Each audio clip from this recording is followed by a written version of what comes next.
User S8NXX posted the following video that you are about to watch to the Sir Spooks subreddit. He explains that the video was the talk of the town a few years back where I live in Cheshire, England. This video did the rounds. Work was being done on the railway station when noises were being heard. The original video was uploaded by the YouTube channel Cruise Station Ghosts on February 19, 2014. Take a look at the video and see what creepy events the uploader captured on camera that day.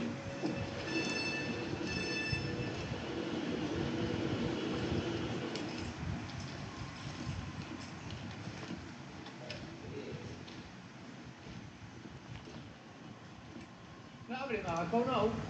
Hey? We'll see what it is. That's weird. Can we go over that one?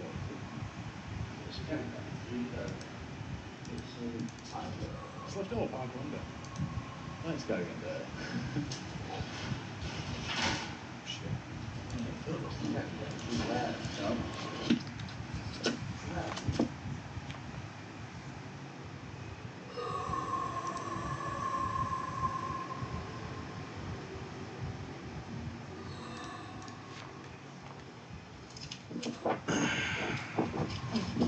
Fucking see you, mate, and it fucking stopped.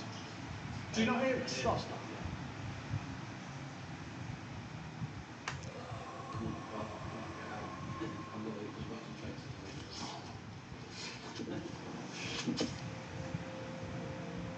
Although it is certainly brief, the eerie sounds that can be heard coming from the railway station are enough to creep anybody out that is near the area. It seems as though this mystery has never been solved either, as there has never been any sort of explanation published online, nor has there been a follow-up video to this one anywhere on the internet. For now, this looks like it will be one mystery that will leave its viewers guessing for a very long time. The very first entry on today's list will actually be a combination of 3 separate videos, all published on YouTube by user Blake Smith's Gaming Blitz.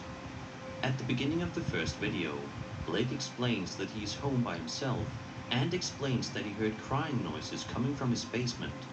Before venturing down, he tells us that he previously called the police for a previous incident in which they found wet footprints while down there. When he goes down, we can hear chilling sounds of a woman crying, while Blake calls out for an answer but gets no response. Hello?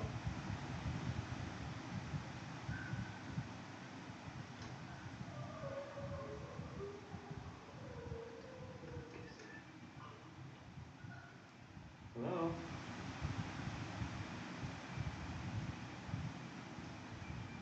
Hello?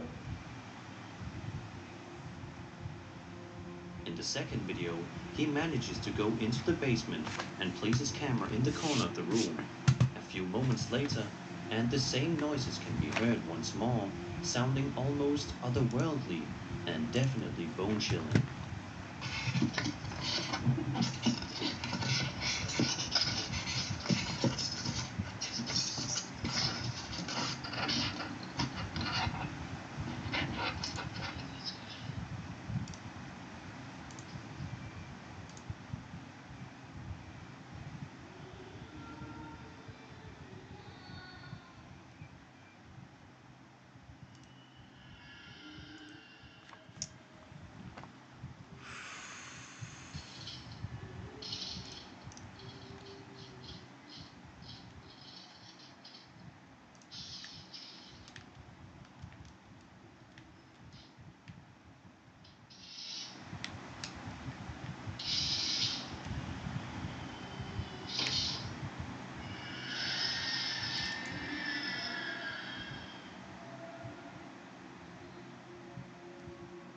Then, in a third video, published the day after the second video, he walks into the basement after hearing the crying again. Hello?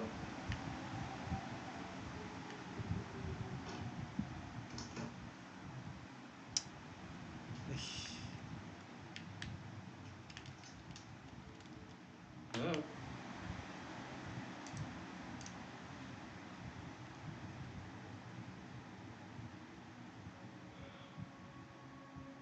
Some people in the comments have called this a fake, with some pointing out that he doesn't sound worried and suggesting that it could be a Bluetooth speaker in the basement making all that noise.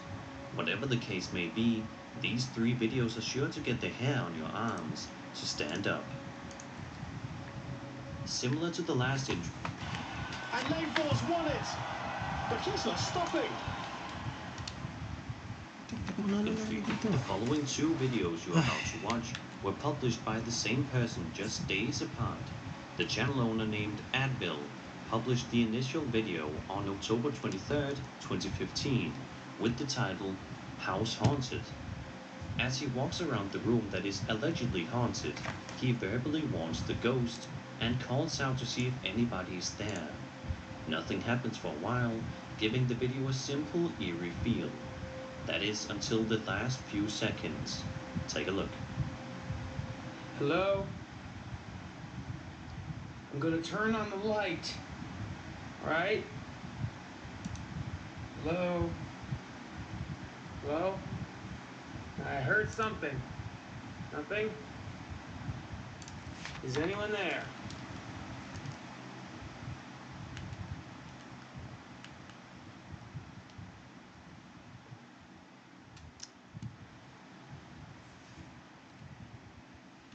Whoa, Jesus!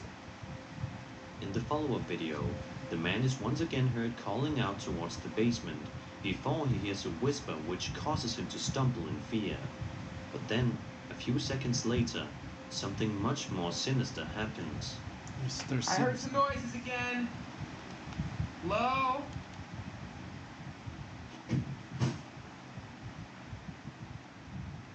Hello? If you look carefully, you can just make out some sort of figure walking around in the basement, which instantly strikes fear into the channel owner. As this video has not had a third follow-up yet, it is safe to assume that the man has yet to determine what has been going on in his house.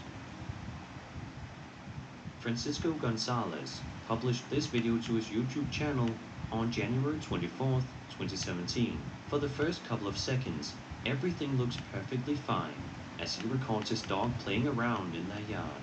But then, the dog's behavior becomes much more aggressive and strange as the one dog begins to jump into the air trying to bite something, and then another dog does the exact same. The 2 dogs continue to do this, which makes the next event easy to miss. Take a look in the background of this shot and see if you notice anything weird.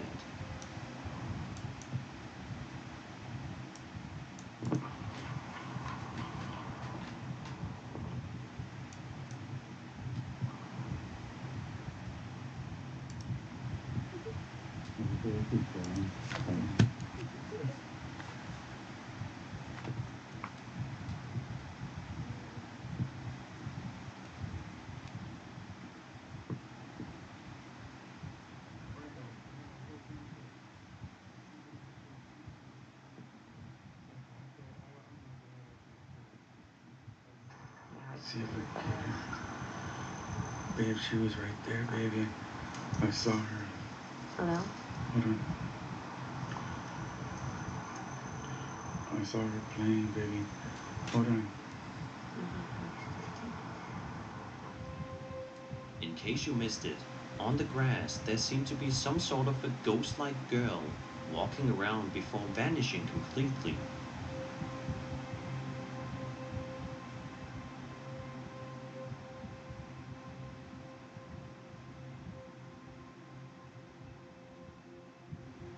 Something about this clip has a very authentic and realistic feel to it.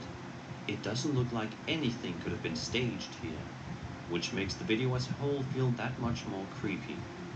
What do you think happened with Francisco and his dogs that day? Was there really a ghost girl walking around their yard? Tell me your thoughts in the comments.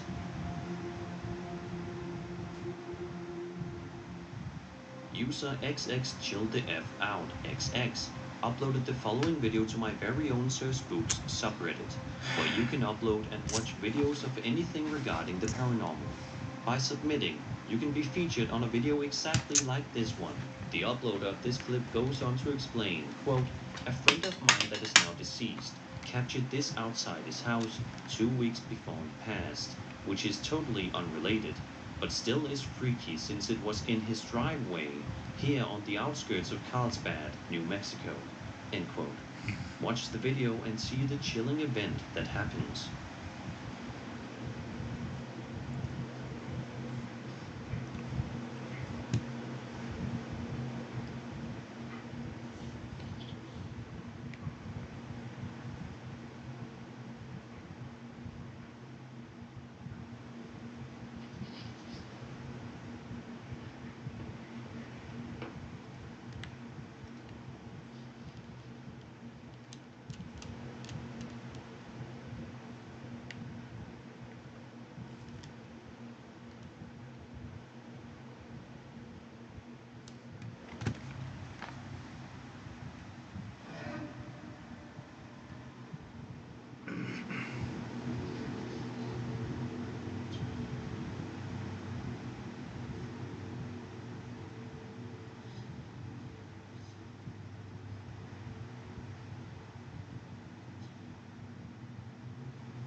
The strange ghostly apparition walks around the driveway before vanishing into thin air, which may make you think if this event was in relation to the uploader's friend's death.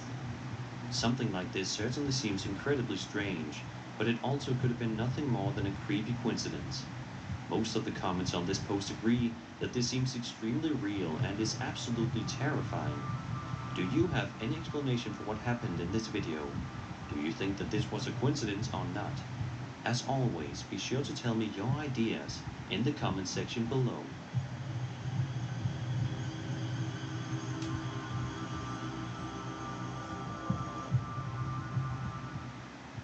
There would absolutely be nothing more creepy than realizing that a paranormal entity may be lurking somewhere in your house, whether you witness it firsthand or on video camera.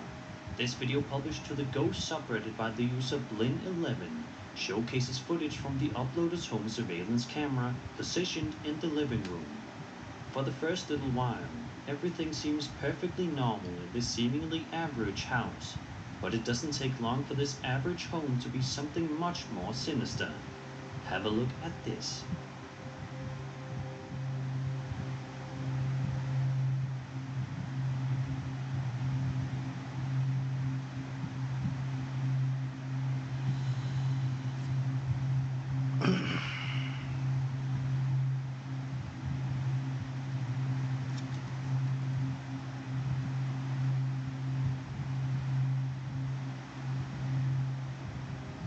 The uploader of the video went on to explain by stating, "My roommate and I work different shifts at different jobs.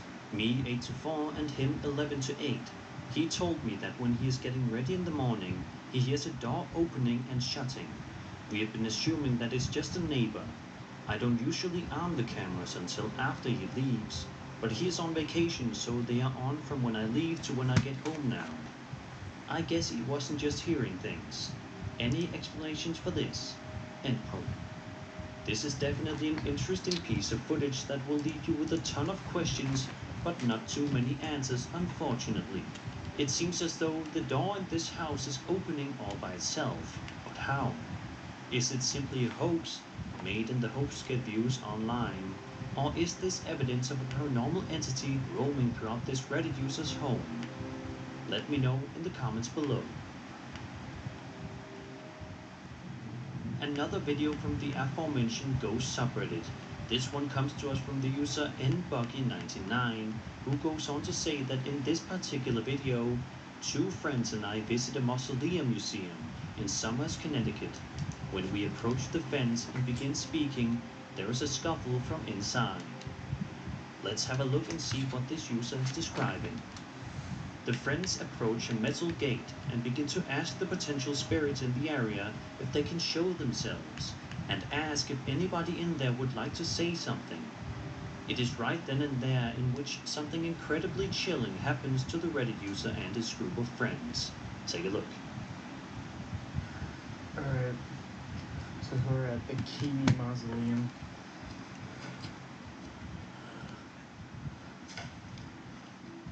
Is anybody here? Hello?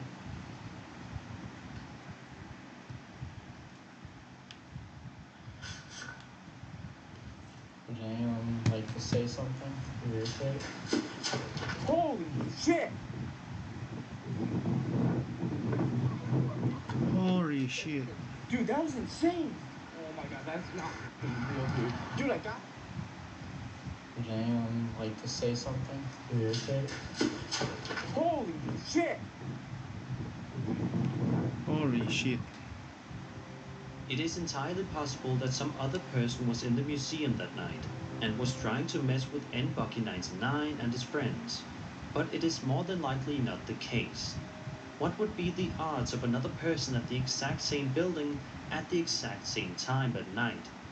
They are probably fairly low, and if that is what happened, it would be a big coincidence. So it begs the question, what was making that strange scuffling noise coming from behind that gate?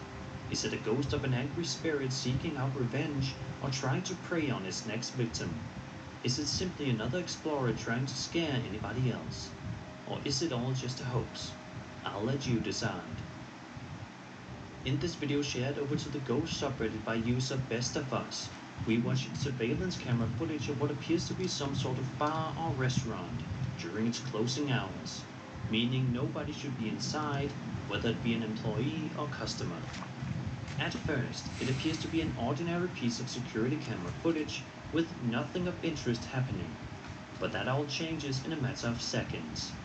In order to see what's happening, you have to look at the bottles to the left of the screen. Once you see what happens, you will be scratching your head, hungry for answers. Watch this.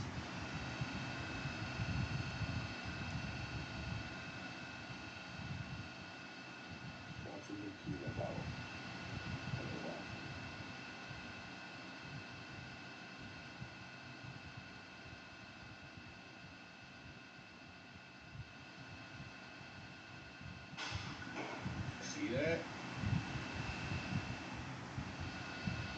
Watching the tequila bottle.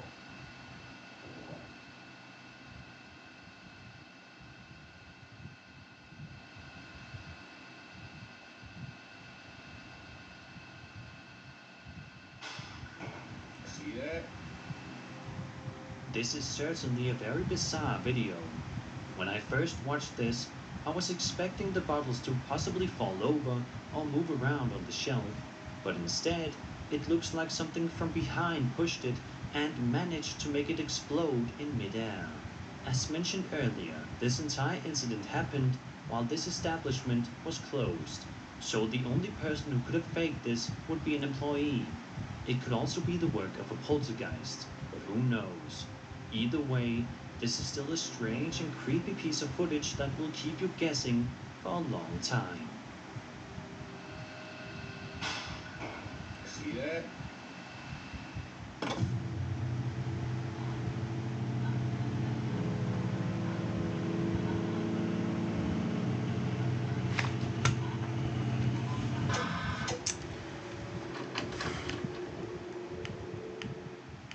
On May 3rd, 2015, a YouTuber named Phil Cock published a video to his YouTube Phil channel Cock. where he ventures out to an abandoned haunted house at an undisclosed Phil Cock. location to have a look inside and documents the process for subscribers to watch and enjoy. I'm sleepy. Before Phil enters the building, he does look genuinely worried and a little bit anxious, which is interesting to note considering he does these kinds of videos on a frequent basis. Nevertheless, he musters up the courage and bravery to go inside. Once he enters, he reaches a staircase and asks if there's anybody inside. I'm sleepy. Probably wasn't expecting this to happen.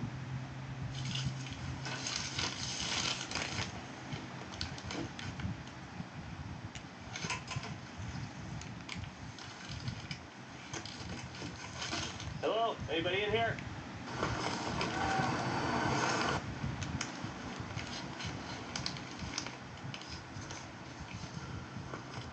Anybody in here?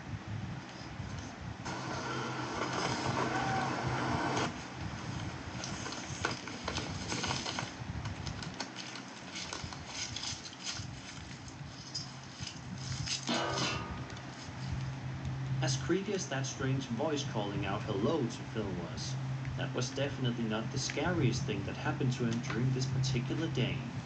He goes outside and enters the house through another entryway, which is when he points his camera at what appears to be the inside of the living room. It doesn't take long at all for something truly creepy to happen to Phil.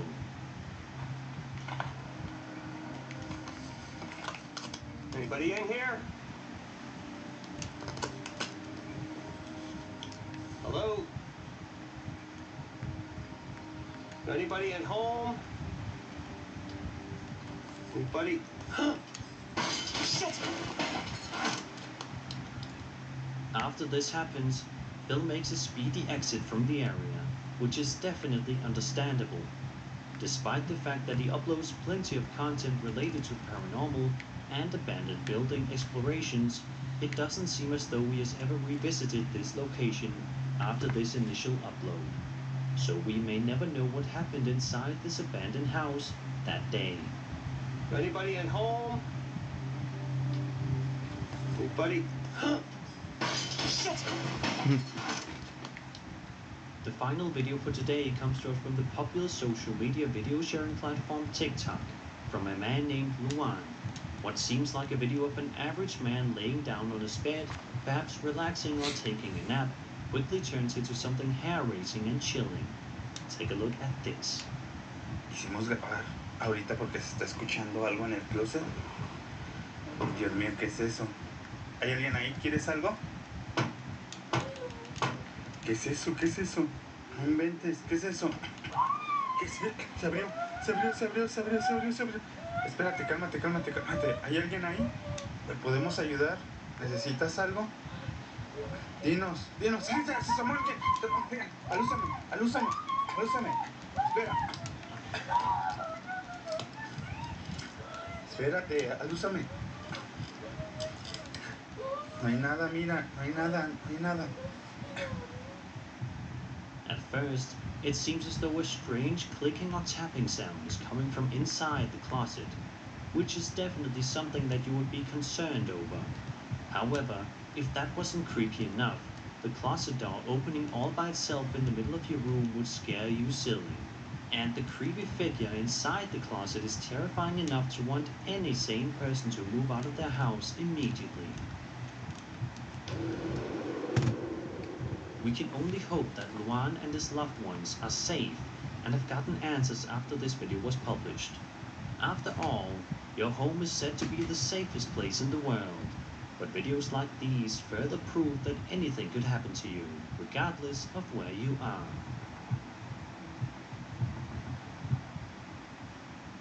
Similar to most of the channels that have been featured on this list, The Abandoned Prepper is a YouTube channel that is dedicated to deliver high-quality content relating to the exploration of abandoned and haunted locations.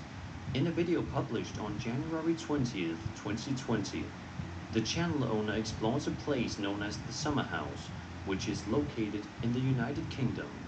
Throughout the video, we can see the man walking around the area, which is littered with rubble and other debris. But the most interesting thing happens at around 5 minutes into the video. Take a look and see if you notice anything out of the ordinary. Not really sure what that's for, something to do with the pool probably. If you look through there, there's actually houses there, so I don't really want to look. And then the pool. What was that? What the fuck was that? Right guys, oh my head's gone. I thought I seen something in the window, so I've looked back on my footage, and then, I don't know, I seen a shadow go past the window, so I've just fucking legged it. I'll replay it on the video or something, I don't know. It may be extremely hard to see, but if you look close enough, you will be able to make out what appears to be a shadow figure moving around the area. To be fair, It could have been something as simple as something brushing by like a tree or something like that, or even another person that is in on the video, but it also could very well be something otherworldly. What do you think the abandoned prepper caught on camera that day? Let me know in the comments. A short clip recorded on Snapchat was uploaded to Reddit by the user Spiders Are Disgusting with the title, quote, "This video was filmed by a friend of my friend's brother a few years back." In the left corner of the video, you can see a figure dressed in white with black hair crawling out from under the trampoline. To this day, we have no idea who the person was. End quote. In the video, a guy is jumping out of a window onto a trampoline.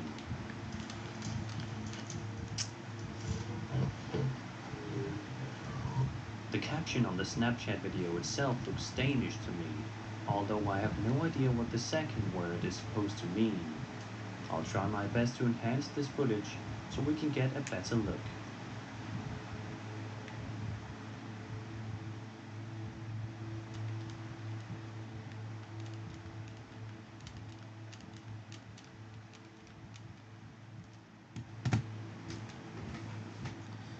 To my heart and break it.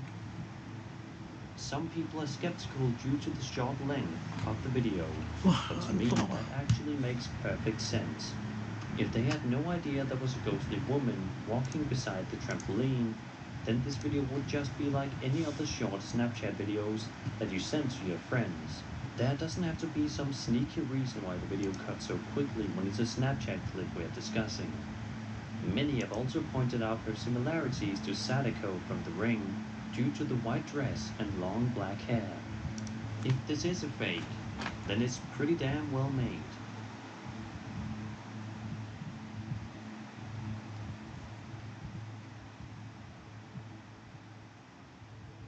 A TikTok user with a really hard name to pronounce uploaded a video in which the woman filming is relaxing with her dogs when suddenly a shadowy figure appears in a dark hallway. Her dogs can even see the shadow figure there. Take a look. The dogs are ready for bed. It's just a peaceful night here. Get ready to go to bed myself. What the is that? What? Oh, God! Fuck! She wrote the following caption for the video, quote, "I cannot believe I got that on camera. So happy to be out of that house." End quote. So clearly she no longer lives at this house, if you are to believe the description. I'll try to enhance this footage so we can hopefully get a clearer look at this.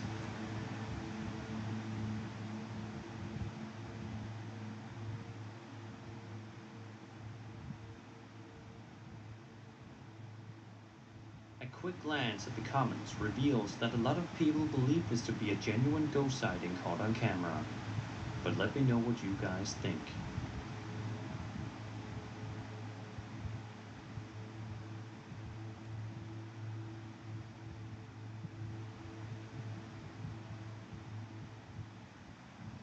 Experience a Verilux progressive lens powered by AI for instantly sharp vision even in motion and seamless transitions from near to far.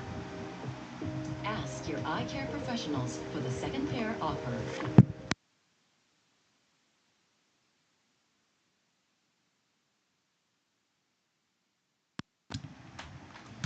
The Haunted Side is a great channel for lovers of paranormal investigations. Edited as professionally as paranormal TV shows, this show follows Patrick into the world's most haunted places, where he is joined by a cinematographer. In the Season 1 Episode 10 episode, Hughes and Porter, they investigate a building in downtown Reno, Nevada.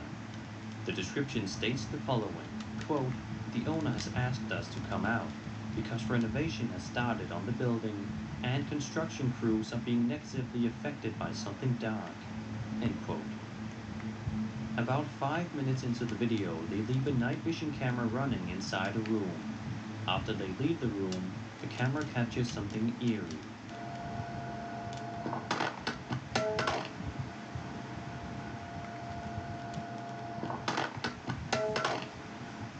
It's as if something white quickly flies by the camera and knocks the camera over and out of the case that was holding it.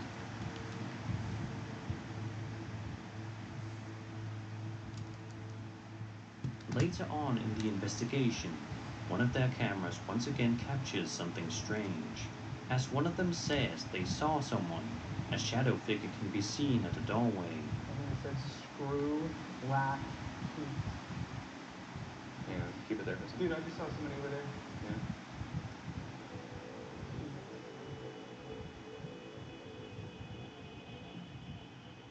I just saw somebody, like, it looked like they just walked through right there. Get some audio interference. Miss. Be sure to check out their channel for many more epic paranormal investigations. There's something extremely off-putting about videos relating to the paranormal that are filmed in people's homes. Oh. Wait. Damn it.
be a place where we can all relax and leave all of our worries behind.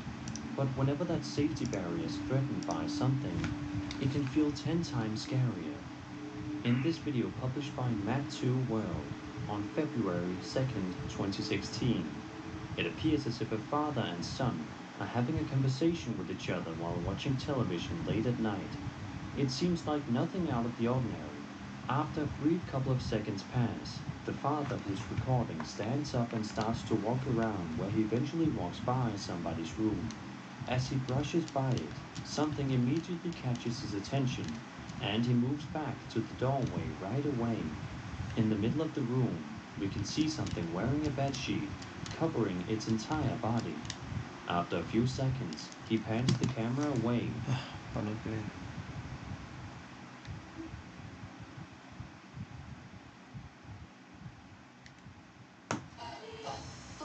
Quantize. Quantum.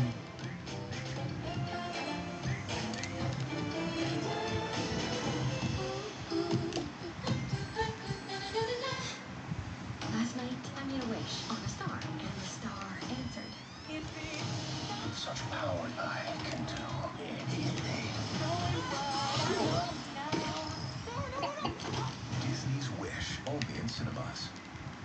And autofocus, Jesus. Messing around. He did ROL Winter Soldier in 2 minutes, not bad. For rank 2, yeah, not bad at all. Not too shabby at all. Alright, let's just get through these guys real quick, just so I don't forget to do it, and then we'll you know, do something else tonight. Sure, I guess? I don't know. Abdo, do you like minions? No, not too.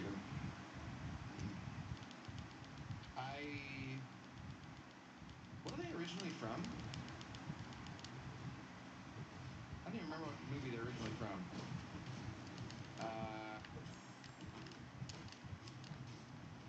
Or am I just thinking like that the sequel is whatever, The Rise of Gru or some kind of... No, no, I've never watched any of those movies. So, that answers... Despicable Me, yes, thank you, okay. Like, that's right. Like, I definitely have not seen any of those movies. Nor are they very high on my list of anything to see, probably. Yeah, no, you're correct. Despicable Me. That is correct. But, I mean, you know, I certainly see lots of memes and things involving them, so I'm aware of them. It's not really my jam. Why when you dash back like that and hold block, does that not count? Like, I don't understand. What is so damn difficult about that? Alright, there we go. Oh, hi, you're done with your cod snack already? Yeah? Did you come over here to, like, burp at me and be right next to me? Appreciate that. That's good. You may... Yeah, I'm not even gonna mess around. You will get another treat, but you need to... Zoe, you need to settle down first and chill out, and then you can have another treat. Then you can have pigs here, but you gotta settle down first. Yeah. You're a very good dog. Everybody loves you. Everybody says it's true. Good dog. Best dog. Everyone knows it. Also a dog who needs to get down and settle down.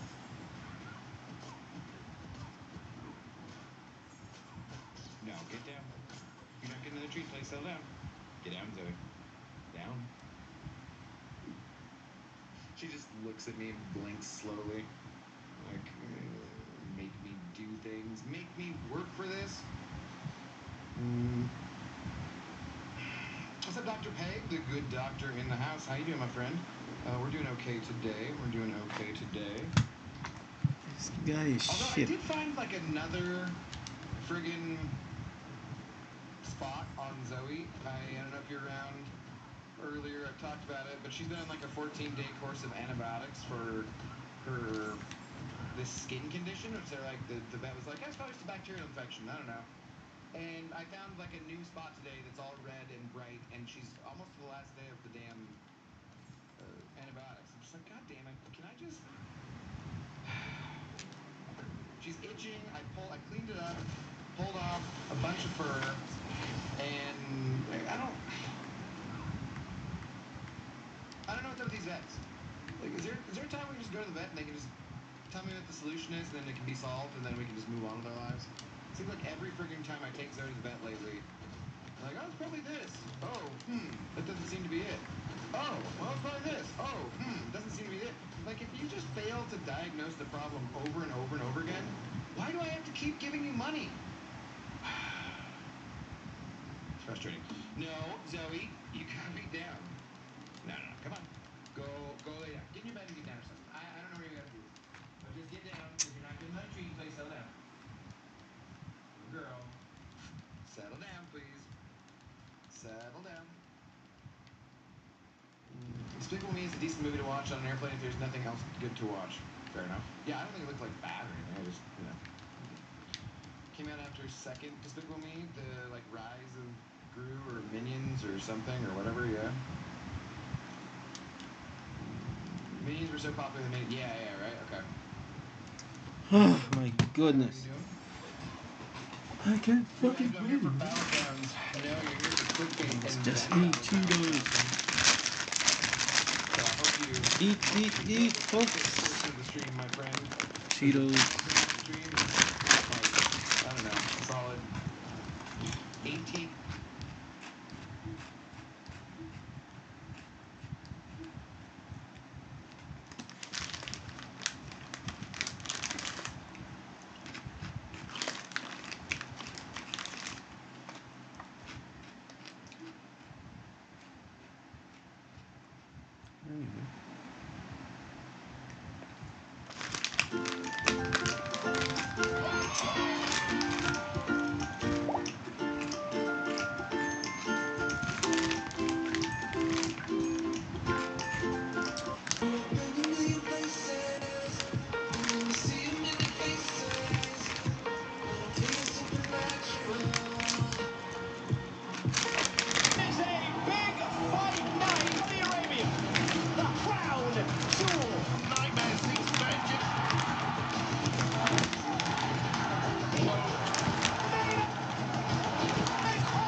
Saxon, I would have fit in with any of them.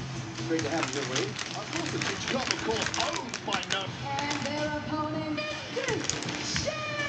For the first time ever, marching to the ring. Not far away. Get yourself the... I, for one, would not want to be 6'8", 3. If you're looking for the weak of the park by picking up the monstrosities have happened to more known dumb bodies.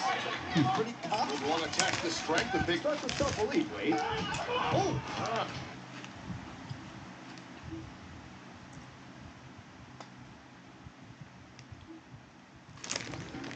now you can save flights, shop effortlessly, and travel with peace of mind. With a personal concierge in the... A partner.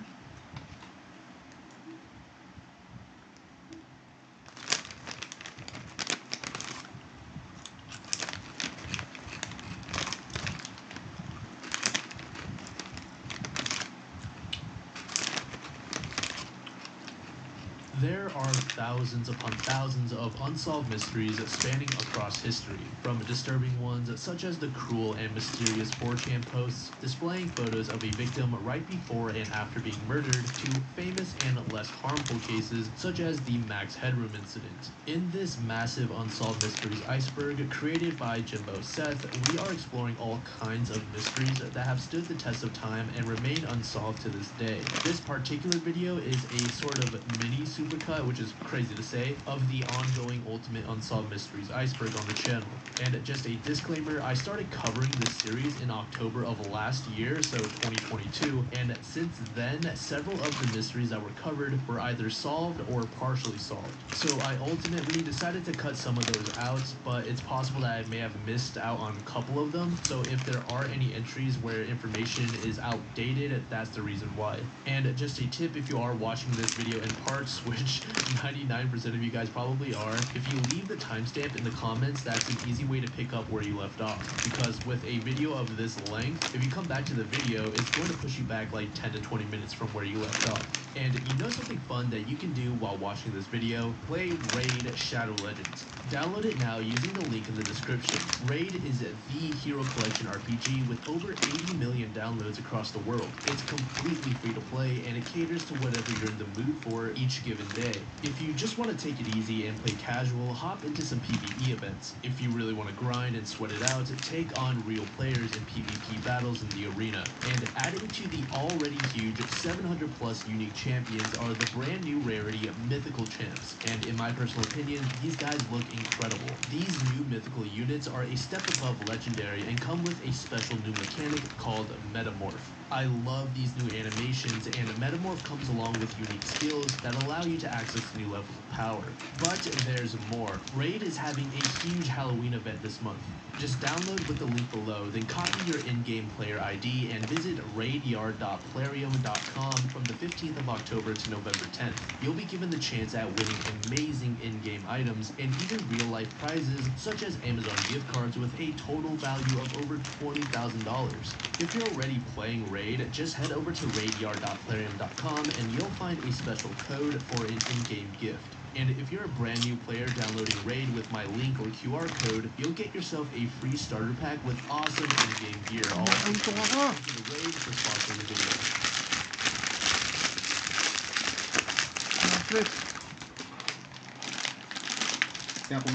Albert Johnson, aka the Mad Trapper of Rat River, was the target of a massive manhunt in Canada, which resulted in a shootout where Johnson would be fatally wounded. Now, it should be noted that Albert Johnson is simply a pseudonym, as the true identity still remains a mystery, hence why he's on the iceberg. Albert Johnson's entanglement with the police began when he was reported by native trappers that he was tampering with their traps. Albert would trigger them, then either break them or hang them up on the trees. The RCMP, aka the Royal Canadian Mounted Police, would trek about 60 miles into the snowy wilderness along the banks of the Rat River to confront Albert in his cabin for questioning. However, they would make this journey multiple times. The first time they approached Johnson's hut, he would simply refuse to talk to them altogether. When one of the constables, Alfred King, looked through the cabin window, Johnson would also place a bag across it. The two constables that visited Albert that day would eventually leave in order to return with a search warrant. About 5 days later, they would get their warrant and bring along 2 extra men.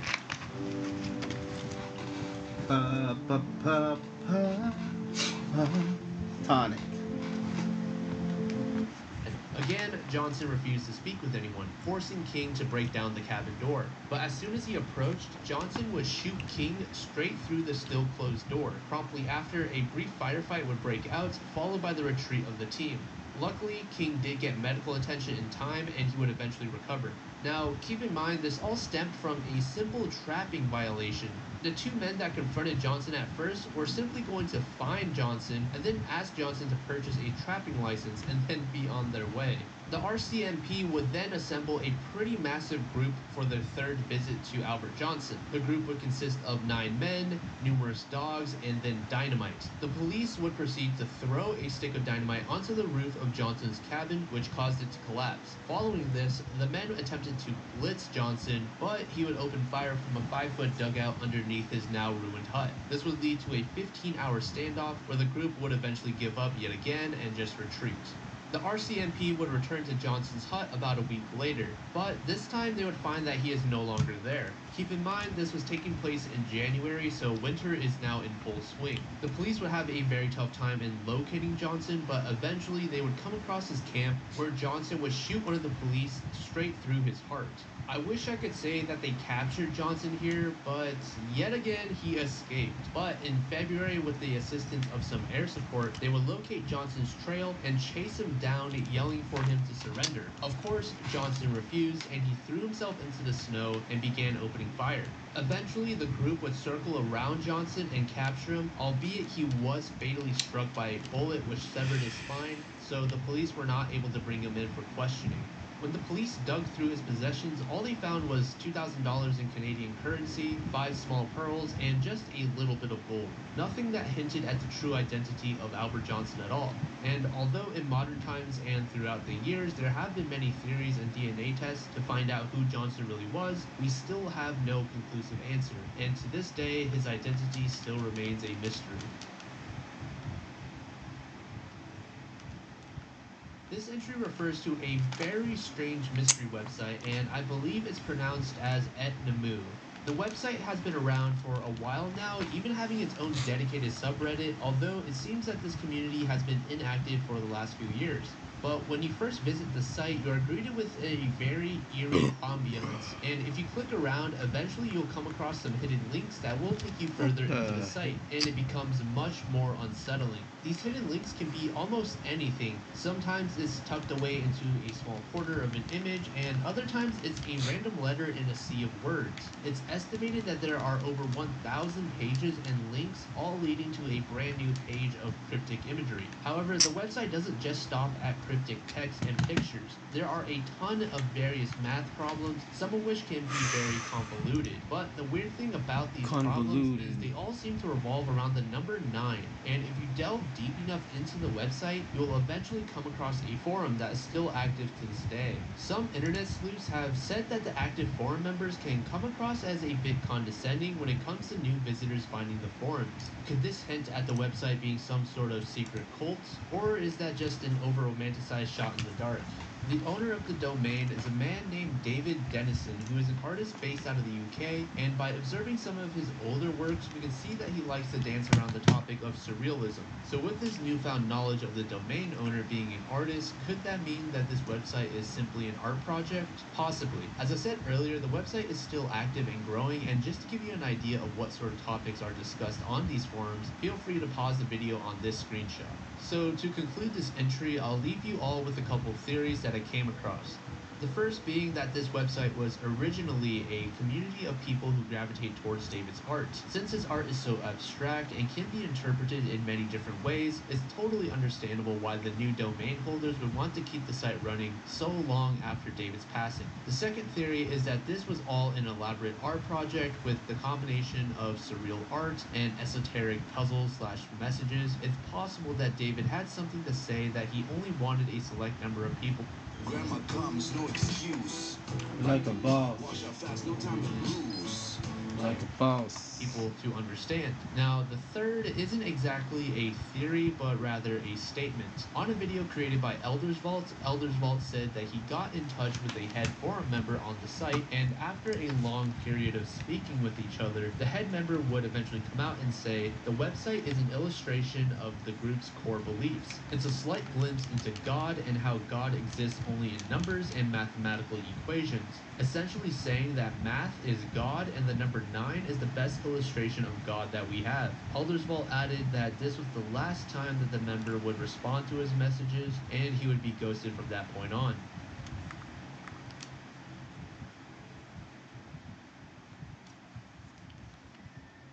Would you, could you on a train refers to a train crash in the Hoboken train station on September 29, 2016 in New Jersey. There were over 100 injuries as well as 1 casualty. Amongst the injured was the train operator known as Thomas Gallagher. Thomas would be visited by various entities including the FRA as well as the NTSB, and they discovered Thomas was not able to recall anything that happened during or shortly before the accident. Thomas reported that he did not notice anything unusual in the moments before the accident, and he went on to say that he felt well rested that day. The NTSB would release the findings from the black boxes within the wreckage later in October, and they found that 38 seconds before the crash, Thomas would accelerate from 8 miles per hour to 21, which was twice the speed limit. It was also found that Thomas forgot to use the emergency brake and attempted to use it within less than a second from impact. Additionally, it was reported that the automatic emergency brake system was faulty, so it did not properly engage.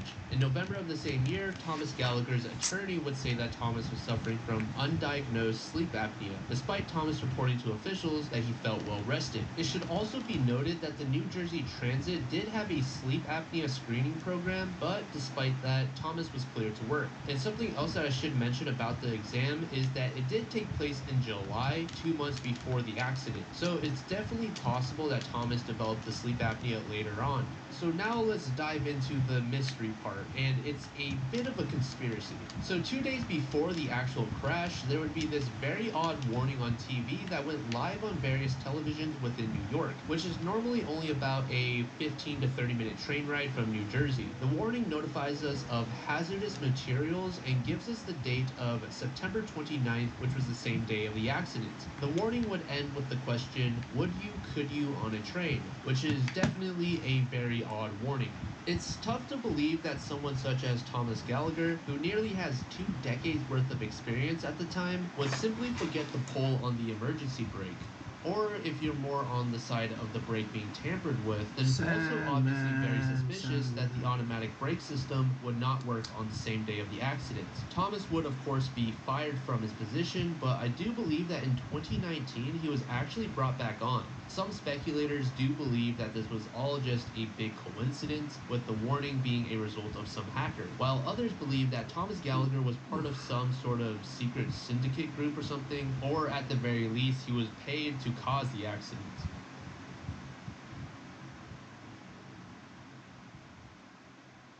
Oumuamua was first discovered in October of 2017 by Canadian physicist and astronomer Robert Wergick by using the Pan-STARRS telescope in Hawaii. And apologies if I absolutely butchered Robert's last name, but what exactly is Oumuamua? Well, we actually are not sure entirely, but it is described as a small object by space standards estimated to be no more than about 2,000 feet by 400 feet. What makes Oumuamua special though is it's a one-of-a-kind celestial body that has supposedly reached our solar system from another solar system. It's believed to just be some sort of exotic comet or asteroid, but some astronomers go as far as to say that it could be an abandoned alien spacecraft. I want to make it clear that the pictures that you guys are seeing are not actual photos that were taken of Oumuamua. They are simply illustrations, and astronomers have no idea what it looks like up close, only that it seems to have a reddish surface. When Oumuamua was first discovered back in 2017, the sun's gravity was able to slow it down, but it was not strong enough to stop it entirely. As of January of this year, Oumuamua is no longer in range of earthly telescopes. However, a team of scientists have said they want to build a spacecraft to pursue it. They have named this effort Project Lyra, and it is estimated to reach Oumuamua as early as 2047. And just for reference, it was estimated that Oumuamua was traveling at about 59,000 miles per hour. The 2001 anthrax attacks took place over the course of several months, beginning on September 18, 2001, only 1 week after the 9/11 attack. And according to the FBI, this was one of the largest and most... So we're planning our next holiday, but on our last trip... Ben, sing my set! No problem, we've got you covered.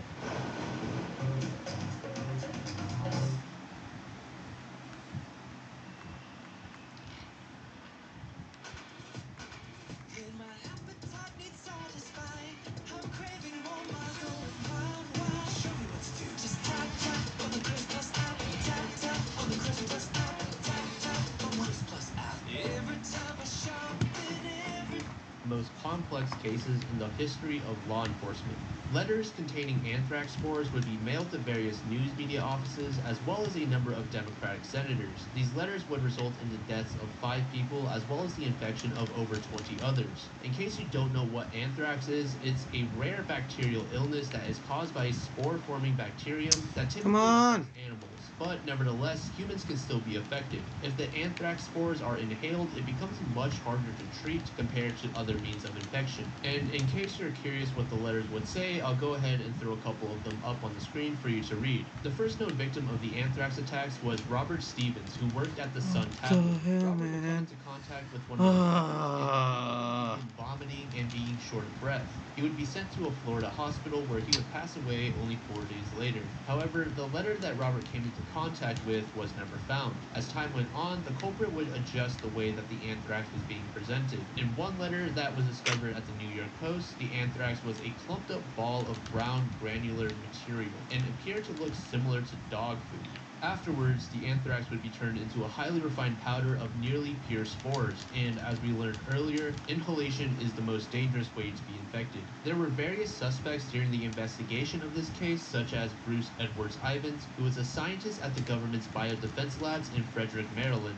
Bruce would only become a suspect as of 2005, but in 2007 he was put under surveillance and the FBI labeled him as an extremely sensitive suspect in the 2001 anthrax attacks. In July of 2008, Ivins would take his own life with an overdose of Tylenol. Only a month later, federal prosecutors would declare that Ivan was the sole perpetrator based on DNA evidence that led to an anthrax vial within his Jesus lab. Christ, They your declared that count Bruce is made so the slow, various you anthrax freaking powders using referee. readily available laboratory equipment, Jeez, and man. in 2010, the FBI formally closed the investigation of the anthrax attacks. Now, so at a stupid. quick glance, it may seem as though Ivins was indeed the one responsible for the attacks. However, in 2008, the FBI requested a review of the scientific methods used in their investigations, and that report would not come out until 2011. The report would cast doubt on the conclusion that Bruce Ivins was the perpetrator and go on to say that there was not enough evidence to conclude that the anthrax used in the letters originated in Ivins' laboratory. And even if it did come from Ivins' lab, many experts disagree that Ivins was the one responsible, as at least 10 other scientists were regularly found accessing the lab with the anthrax stock. The FBI would later claim that they identified over 400 people at the Fort Derrick lab in Maryland who had access to the lab. So while it was formally concluded that Bruce Ivins was the culprit, there is enough evidence to also argue that he was innocent, or at the very least, not the only one responsible. This topic is huge and has so many nuances and other details that I wasn't able to cover. If I did include them, this entry by itself could span across like at least 30 minutes plus. So definitely give this topic a read on your own time if you find it interesting.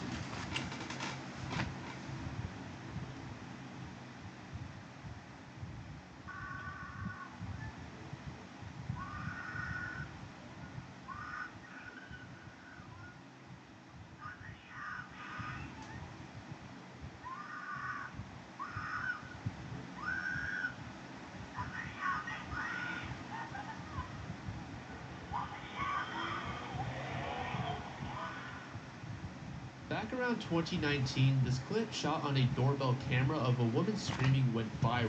This incident was caught in the southwest area of Los Angeles around 11:30 p.m. It isn't until around the 20-second mark where we can finally see a vehicle where a suspected male would force an African-American female into the front passenger seat. One witness reported they saw the suspect pulling the unidentified female by her dark braided hair as she was screaming, as well as seeing plastic wrap covering the front passenger side window. The vehicle has been identified as a white Toyota Matrix, but it is unclear which year this car was made. Police have come out and said that they are not sure if this was a kidnapping or a domestic incident, but nothing has indicated that it's a hoax.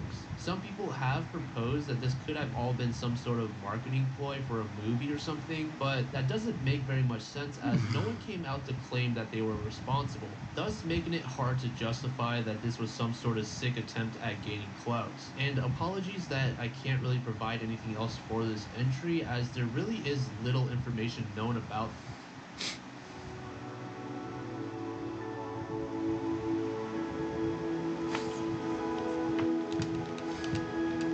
Amethyst. Amethyst.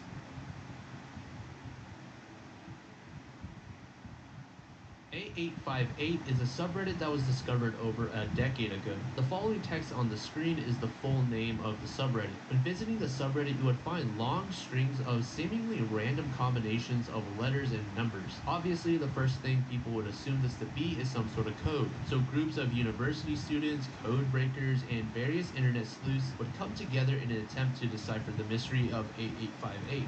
One day, users would notice someone posting hexadecimal chains in the r/solving A858 subreddit that matched with the original subreddit. Shortly after, users would find out that the owner of the original group was hosting an AMA in code, so moderators would set up scripts in order to more seamlessly communicate with the owner of A858. When asked why they decided to break their silence, the owner simply answered with, "The audience was getting frustrated." Additionally, when asked what the point of this puzzle was, the host would reply, "We cannot disclose the purpose. A858 will end when the purpose is disclosed or discovered." Fast forward now to about 5 years to 2016, an account that goes by Team W Mod would surface inside the r/solving A858 subreddit. They would create a post saying that the A858 project has ended and any future efforts made to solve the mystery would be in vain, as the information available to the public is not sufficient to solve all outstanding puzzles. The moderators of the solving subreddits would confirm that Team W Mod was indeed an owner of the original subreddit. Shortly after this, the Team W Mod account would be deleted and the main A8 subreddit would be set to private. But our story doesn't exactly end here. A couple Reddit users were able to get in touch with one of the people behind A858, and they said they were paid by a separate entity to post various code puzzles using encryption or other methods of text manipulation. This John Doe would go on to say that even they themselves were unaware of the true purpose of the project, but they simply did as they were told. Additionally, this person would say that the reason that the project was shut down was simply because the company responsible didn't want to fund the project anymore. Why that is, we are not sure. Another 2 years later, in 2018, the original subreddit would be reopened, but this time the account that went by the same name would be deleted and a new moderator would take their place. But after a week, the subreddit again would be closed and has been ever since. Of course, there are many theories regarding why this subreddit ever came to existence, but it seems like the one most people agree with is that A858 was all a recruitment program.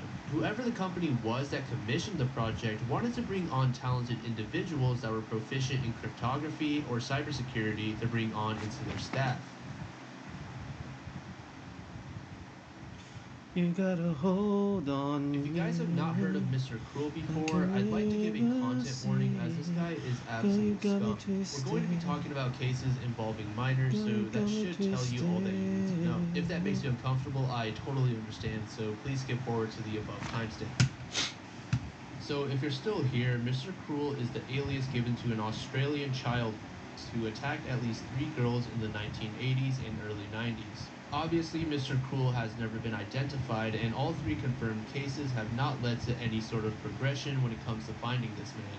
Mr. Cruel would always wear a mask when assaulting his victims, and the only thing that we have to go off of is this police sketch based on what one of the victims remembers seeing. He's described as a highly intelligent and meticulous person, having even gone as far as leaving red herrings to divert the attention of the victims' families and the police. Mr. Cruel is believed to have videotaped and photographed his victims during the attacks, and detectives believe that if he is still alive today, he is likely involved in some sort of underground child trafficking ring.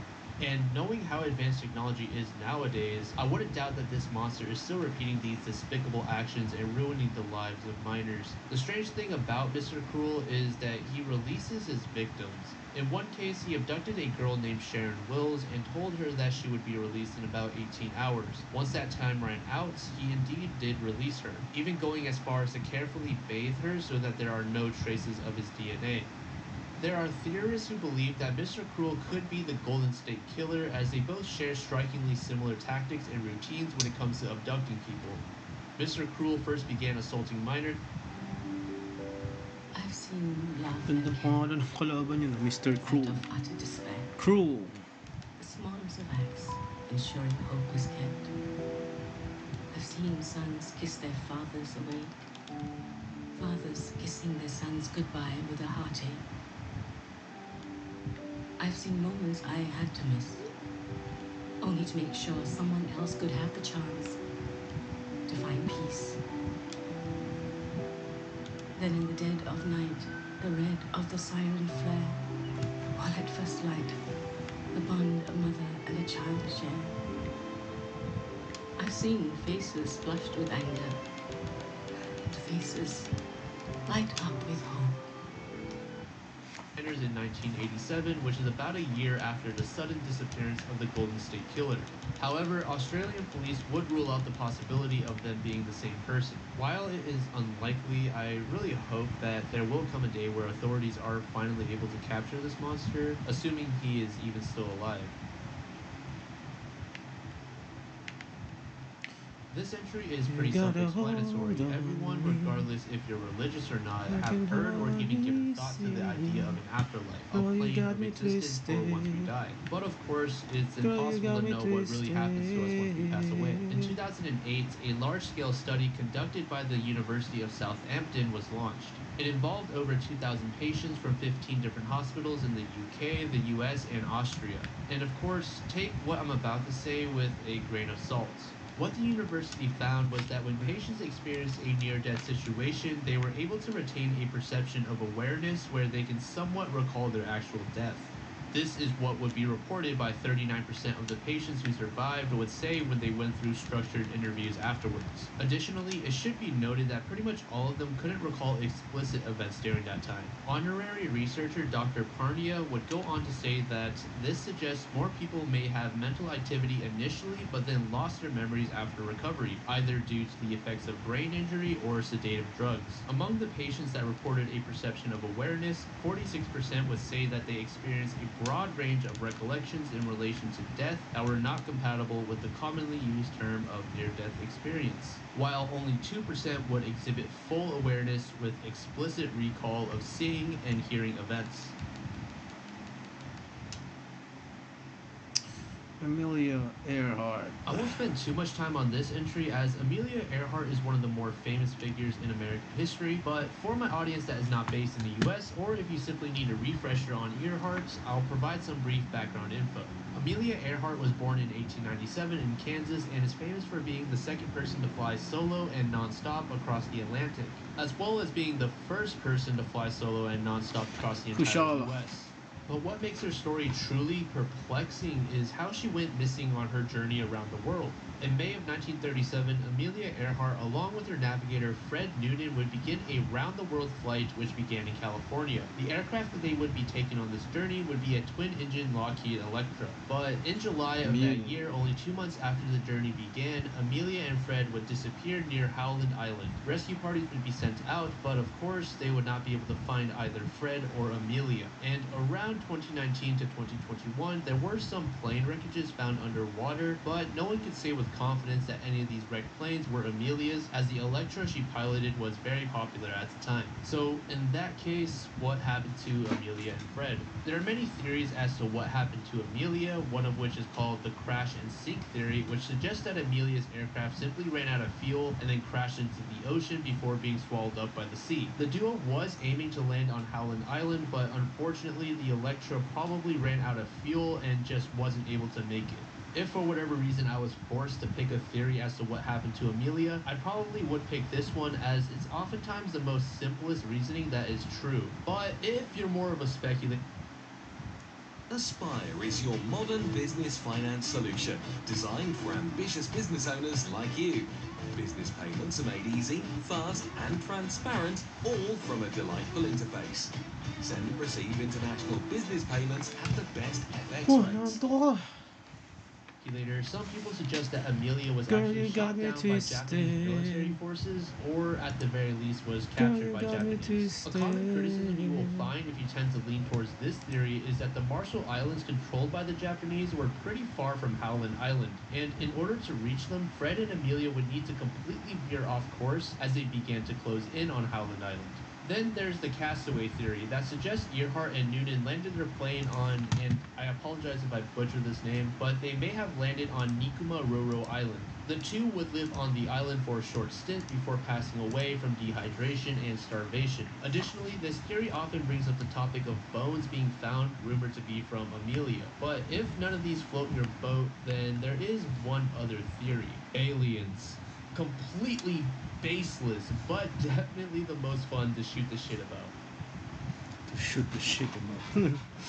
Always getting blamed. That's why they Amy don't Lynn want to Bradley go is an here. American woman who went missing during a Caribbean cruise in 1998. One night during the cruise, Amy and her brother Brad would visit the ship's nightclub and eventually retire for the day, and then head back to their cabin. Brad would enter the cabin at about 3:35 a.m., while Amy followed 5 minutes later. When Amy's father woke up around 6 a.m. to check on his daughter, he would find that she had gone missing from her room. Immediately, he began searching and notified the crew who got the Coast Guard involved. They would conduct a 4-day search in the surrounding waters, thinking that she may have fallen overboard on the balcony and drowned.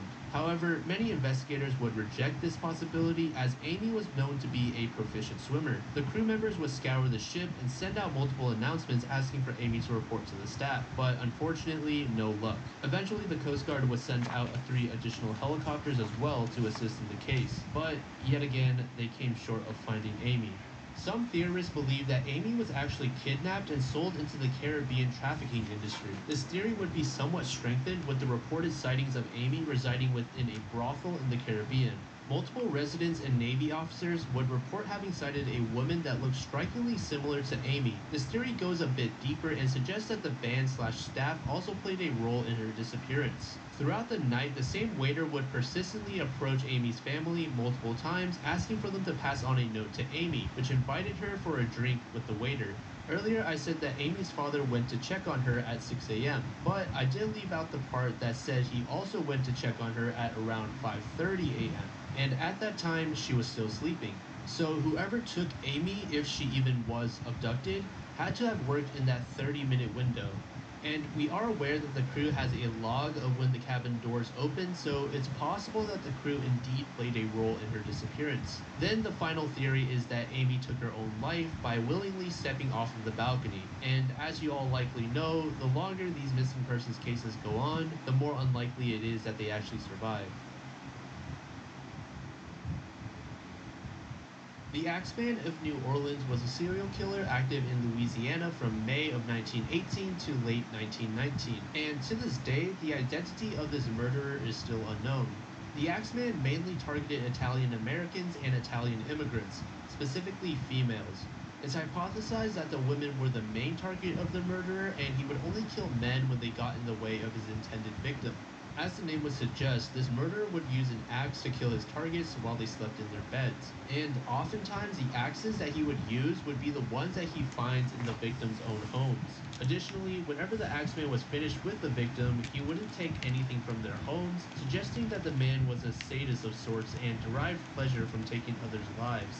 Like with many obscure mystery serial killers, there aren't many plausible theories as to who the culprit is, and that is especially so with the Axeman, as most of the theories proposed had lots of holes, and the case overall is just very old. For example, one theory suggested that the Axeman was a man named Joseph Momfrey, who was shot to death in Los Angeles in 1920 by the widow of Mike Pepitone, who is one of the Axeman's victims. However, this theory would kind of be debunked as a true crime writer named Michael Newton would search the LA courtrooms and fail at locating any evidence of a Joseph Momfrey being killed in LA. Another theory suggests that the Axeman had some sort of connection with the mafia and therefore had an easy time staying hidden. But regardless of what theory you lean towards, it's nearly impossible now for us to learn the identity of the Axeman.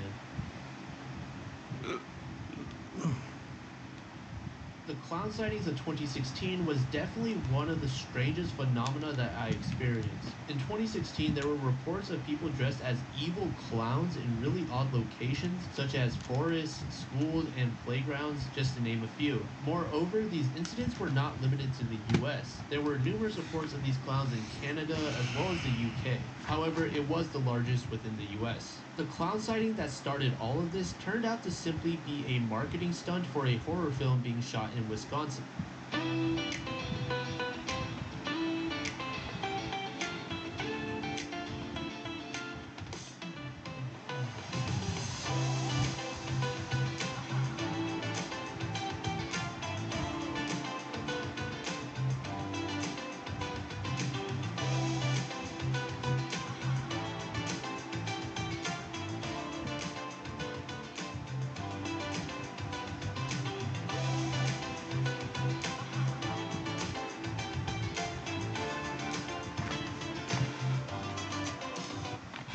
But for whatever reason, others would begin donning clown attire, and in some cases, they would attack people in nearly every state in the US. Social media would amplify the effects of the clown sightings as more people would begin joining in with the attempt to go viral and get some clouds. Now, it's not like dressing up as a clown and walking around in public was a brand new thing. In 2013, 3 local filmmakers from England would dress up as a creepy clown to drive traffic to their Facebook page. In 2014, Italian YouTuber DM Pranks would begin dressing up as an evil clown to scare civilians, which would earn him hundreds of millions of views. But for whatever reason, 2016 would mark the largest event involving clowns. The earlier mentioned Wisconsin filmmakers would post 5 pictures of clowns roaming in an empty parking lot, which went viral and marked the beginning of hundreds to thousands of additional clown sightings in other states. But due to the chaotic nature of this drawn-out event, it was extremely tough to identify and capture those that took this charade too far.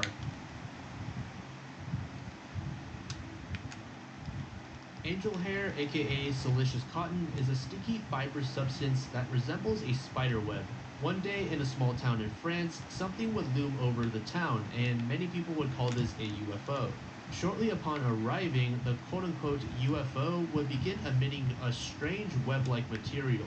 Extraterrestrial enthusiasts would theorize that this stuff comes from ionized air sleeting off an electromagnetic field which surrounds a UFO. But of course, skeptics would disagree, and a few explanations would promptly be brought to attention. The first and likely most plausible explanation is that this was exactly what it looked like, spiderweb, and what the people saw in the sky was not a UFO, but rather a colony of spiders migrating. Yes, apparently spiders can fucking fly, or at the very least they can slowly descend. In order to migrate, spiders will raise their abdomens to the sky and begin extruding strands of silk before floating away. And there are certain species of spiders that do live and travel in groups, so it's very likely that this material all came from a group of spiders. In fact, in England and in other parts of the northern hemisphere, dwarf spiders can be found frequently causing showers of their own thread. But nevertheless, some people are still dead set on the idea that this substance was from aliens.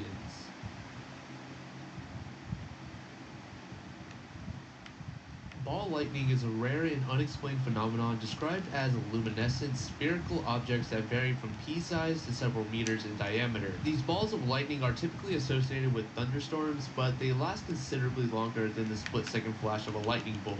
After a short amount of time, these balls of lightning would explode and leave behind an odor resembling that of sulfur. Descriptions of ball lightning vary quite drastically, but for the most part, people who have reported sighting it have reported that it moves sporadically, side to side, up and down, and generally unpredictable trajectories. Additionally, some people said that this ball could move objects, while others described it as destructive. Instead of stopping when being met by an object, it would simply burn a hole through it and continue on its path. For now, we don't really have a widely accepted explanation for ball lightning, but there is a hypothesis that proposes that the ball of lightning is made up of vaporized silicone that is burning through oxidation. When lightning strikes Earth's soil, it vaporizes the silica contained within it, which somehow separates the oxygen from the silicon dioxide, turning it into pure silicon vapor. And as the silicon cools, it would condense into a floating aerosol and begin glowing due to the heat reassembling with oxygen.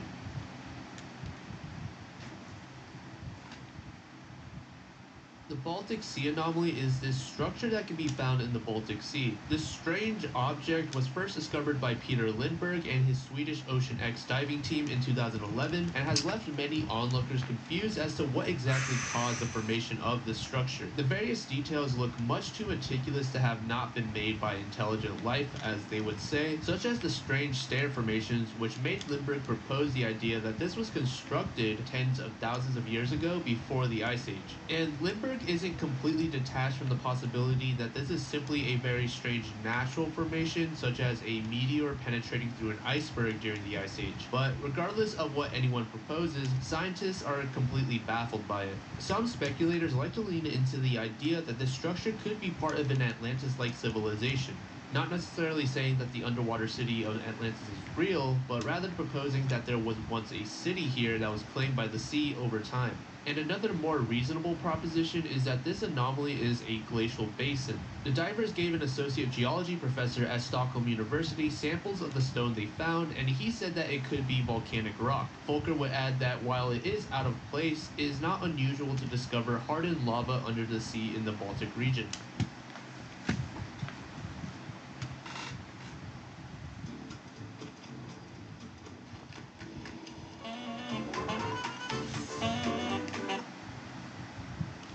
The Battle of Los Angeles. The Battle of Los Angeles is the name given to a Rage supposed Against the attack on the Machine. U.S. by Imperial Japan in 1942. The incident occurred only 3 months after the U.S. entered World War II, and as I said earlier, it was thought to be the Japanese doing the attack. But the Secretary of the Navy at the time, Frank Knox, labeled the attack as a false alarm. This topic, of course, would take over newspaper headlines at the time, and many speculators would call this a cover-up. The U.S. Coast Artillery Association identified a meteorological balloon around 1 a.m. and have labeled that incident to be what sparked everything.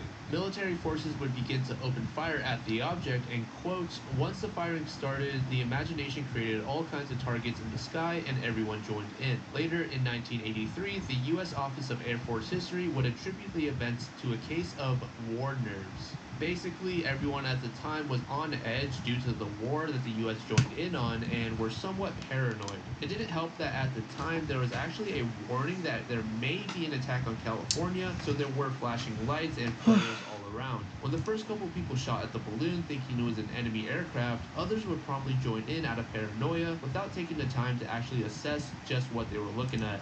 When World War II finally ended, the Japanese government would say that they had not flown any aircraft over Los Angeles during the war, which is what made the US declare that it was a balloon that caused the initial alarm. And as I said at the beginning, many people would call this a cover-up and would say that this was actually the US hiding an alien interaction. This image here would be pointed to as having searchlights targeting a UFO, but would later be said to have been heavily retouched before it was published by newspapers. So who knows? Was it really aliens and the government was covering it up? Or was it actually a paranoid shootout on a balloon? Capitol Hill's mystery soda machine was a coke-themed vending machine in Seattle, Washington that was in operation from the early 1990s to 2018 when it suddenly disappeared. Now, what makes this soda machine so special, you may ask? Was it host to some toxic drinks that took the lives of the public? Well, no. This entry, unlike most of the ones in this iceberg, is kind of wholesome in a way. This machine would have multiple buttons labeled as mystery, and they would dispense rare cans of soda that were unavailable in the US or had never been in circulation since the 80s. However, it's unknown who stocked the machine, as it was never seen as being out of stock before it disappeared. A locksmith who owned the closest business to the machine even reported that he had never seen the person who operates it and has no knowledge of their identity. In January 2018, the machine would mysteriously disappear and a message would be posted to a Facebook page tied to the vending machine. The message said, "Going for a walk, need to find myself. Maybe take a shower even." Additionally, a note would be taped to the railing near the machine that read, "Went for a walk." In the time that the machine has gone missing, the Facebook page would post various photoshopped images of the soda machine in places such as a forest and even Machu Picchu. Now, why was the machine removed and what did those mysterious notes mean? Well, a local architect would later report that the machine was taken away because of the addition of a bus stop in the exact location. But we are not certain if that's the actual reason it was removed, and we still have no idea who the person that stocked the machine was and how he obtained these rare drinks. And of course, the notes that the person left are a bit strange. Ludwig Boltzmann is one of the most important physicists of the 19th century. Boltzmann brains are hypothesized, self-aware entities that arise due to random fluctuations out of a state of chaos. Now, what does that even mean? Well, I'll elaborate in just a little bit. Boltzmann states that it would require an immensely improbable shift in entropy to create a complete universe that can sustain life such as our own. But no matter how improbable, it's possible because here we are living in such a universe. Boltzmann would also say that it requires a much smaller shift to create a brain that can simply dream up a universe. Now, if that's the case, then that would make these dream universes, aka Boltzmann brains, significantly more common than real universes, almost infinitely more so. And if there are almost infinitely more Boltzmann brains, then that would mean it's infinitely more likely that what we are living in is not a real thriving surviving universe, rather it's just a antok ako. figment of the imagination from some brain. But there's more, and stick with me here as this paradox might get a bit confusing as they often do. So once we have a universe that is indeed just some brain's imagination, then we won't know, or rather cannot know, if the laws that govern the brain's made-up universe also govern the universe that created the brain. This eventually leads into a rabbit hole of questions begging for more questions. And if none of that made sense, don't worry, it's basically just an argument arguing that we don't exist.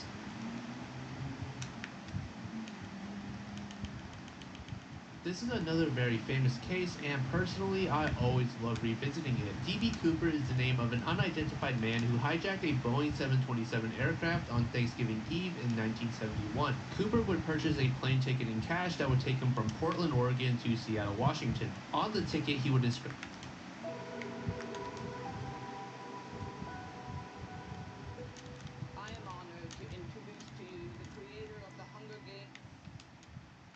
the name Dan Cooper. Cooper would board the plane with a briefcase and a brown paper bag and seat himself in the last row before ordering a drink. When the flight attendant brought Cooper his drink, he would hand over a note. The flight attendant, Florence Schaffner, at first would disregard the note as a lonely businessman's phone number and toss it in her purse. Dan Cooper would then lean over towards her and whisper, "Miss, you better look at that note. I have a bomb." Florence would then open the note and read the following: "Miss, I have a bomb in my briefcase and want you to sit by me." Florence would take the seat next to Cooper and ask to see the bomb.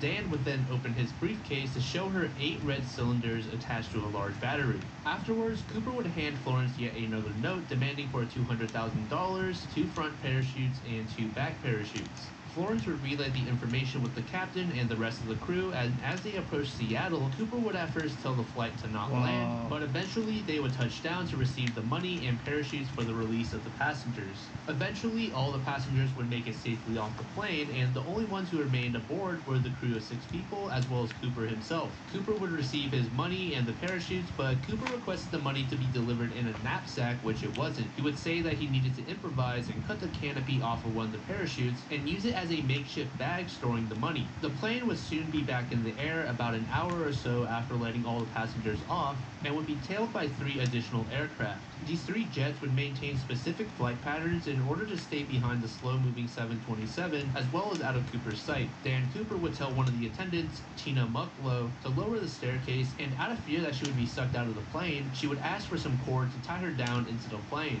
Cooper, now being somewhat irritated, would tell her to go to the cockpit and that he would lower the stairs himself. At approximately 8 p.m., a cockpit warning light would flash indicating that the staircase had now been lowered.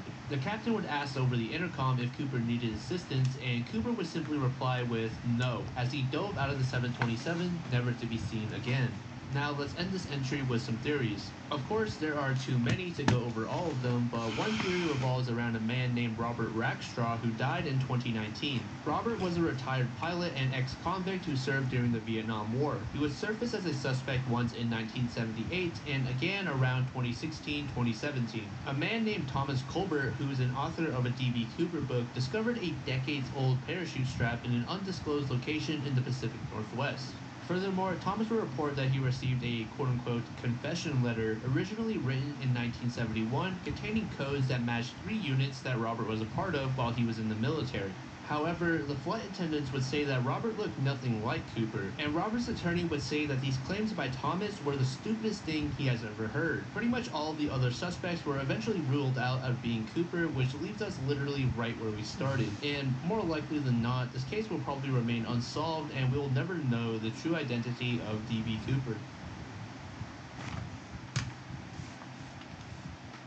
The Black-Eyed Children are an urban legend that many people are pretty skeptical of, and many of these people would simply call it a hoax, while others think they are paranormal creatures. Children, as the name would suggest, have black eyes as well as pale skin. Typically, the children that are sighted will range between 6 and 16 years old and are often seen hitchhiking, begging, or simply standing out in the distance. As I said earlier, many are skeptical and the encounters more or less resemble creepypasta. Most sources indicate that the urban legend originated from 1996 postings written by a Texas reporter named Brian Bethel. Brian would claim to run into 2 of these children and that another individual in Portland, Oregon would have a similar experience.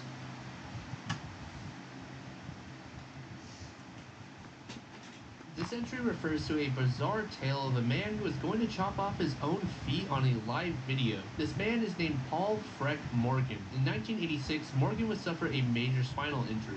The actual accounts of this accident are a bit hazy, but more or less what happened was Morgan fell out of a car and was run over by the boat that the car was towing. Afterwards, Morgan would go through multiple surgeries and eventually be able to walk again. However, he would have no feeling from his ankles down. By 2001, medical technology had advanced to the point where Morgan could get prosthetics in place of his feet to improve his daily life. But unfortunately, Morgan's insurance would not cover the operation, and Morgan didn't have the financial means to go through with it either. So, what did Morgan decide to do? Well, the only logical thing in this scenario would obviously be self-amputation on a live stream. Are you a new business owner and your current refrigerator consumes too much electricity? Autopilot Singapore has recently launched Energy Efficiency Grant, the new grant that supports 7 Paul Morgan would create a homemade guillotine and charge people $20 to view the live stream. Now, despite Morgan's less than ideal financial situation, he would hire a film crew as well as a band to be present at the live stream. And to make matters worse, Howard Stern would get wind of Morgan's plans and tell the police. Of course, this would halt Morgan's plans of chopping off his own feet, and this would be the final message on his site. The site has not been updated since, so now it's been over 2 decades, and we are not sure if Paul ever went through with his plans to take off his own feet. There are some people who believe all of this was a hoax/scam that was just trying to get some quick money. But regardless, Paul Morgan has seemingly vanished from the internet, and no one knows the true ending to this bizarre story. I know shit about astronomy, so don't crucify me in the comments if I completely butcher this entry. The observable universe is a sphere region of the entire universe comprising all matter that can be observed from Earth. But what lies past that? Well, first I need to provide some background info on how old the universe is, or at least how old it's speculated to be. So from the universe's inception, the cosmos has been ever growing at an increasing rate. Scientists estimate that the universe is approximately 13.8 billion years old, and the oldest photons that are observable have traveled roughly 45 billion light years since the Big Bang, which would mean that the observable universe is around 90 billion light years wide. And the space would include literally everything: planets, stars, black holes, etc. But what has stumped cosmologists and physicists is the following question. How can the universe be 90 plus billion light years across if it is only 13 to 14 billion years old? Light hasn't had enough time to travel such a distance yet. Now, I'm probably going to confuse you here, and I confused myself, but according to spatial relativity, objects that lie near each other cannot move faster than light with respect to each other. But this does not apply to objects that are far away from each other while the distance between them is increasing. And to be honest, I don't even really know what the fuck I just said, but basically think of it as space between things is increasing rather than objects becoming faster than light. So in that case, how do we get past the edge of the universe then? Well, either we have to make a time machine or we have to transcend space-time by using a wormhole. Both of which most, if not all, physicists say is impossible. So whatever you think lies beyond the observable universe, you're probably right, or at least as right as anyone else, or as wrong as anyone else. The Beast of Bodmin Moor is said to be a phantom wildcat that resides in southwest Britain. Now at first when I saw phantom, I thought it was referring to a ghost or spirit, but turns out it just means that X-cat is an exotic animal that is not native to the area they were spotted in. The Beast of Bodmin Moor was put under the spotlight when reports of mutilated livestock would begin surfacing. A long-held hypothesis suggests that these large exotic cats were part of private collections that were secretly imported but later escaped. These collectors would refuse to report the escaped cats to the authorities since they are actually illegal. Most people, of course, would doubt that it is possible for such animals to reside in the area, and due to the lack of physical evidence, it's easy to understand why.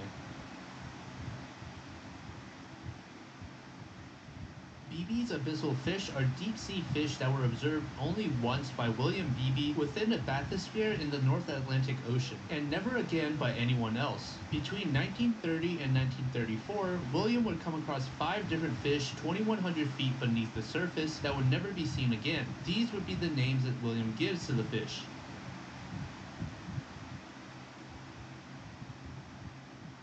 One of these fish would be described as having a long, slender body, being at least 6 feet in length, with a strong undershot jaw housing numerous teeth. At first, William would be reminded of a barracuda, but the strange feature that this fish had were the luminous organs that ran along the sides of the fish that would emit a striking pale blue light. Furthermore, this fish would don 2 twitching tentacle-like structures, one of which would be hung from the fish's jaw, and the other being attached near the tail. Now, some of you may have thought of a dragonfish after hearing these details. William would have this exact thought, but normally dragonfish stop growing around the 15-inch mark, while the fish that William saw were easily 6 feet in length. Additionally, the features found on the fish, such as the glowing organs, suggest that it is a new species that may be loosely related to the dragonfish. Unlike many of the other cryptozoology-related topics in this iceberg, I found this entry pretty tame and believable. The ocean is just so vast and mysterious, I wouldn't doubt that William did indeed see every single one of the fish that he documented.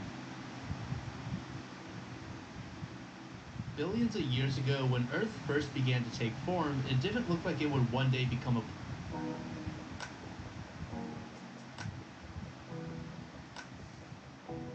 Naantok ako. Putik na katulugan ko yung game.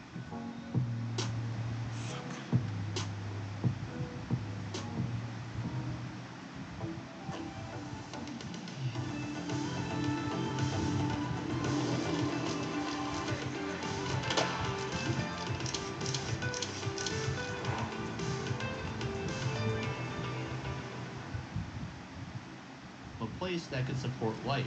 But gradually, Earth would begin laying the foundation for becoming a planet that can, and one key part in Earth's early development was the onset of plate tectonics. Plate tectonics is the theory which explains much of Earth's structure and crust and gave rise to oceans. Without these plates colliding with each other, Earth would be drastically different than it is today. But what remains a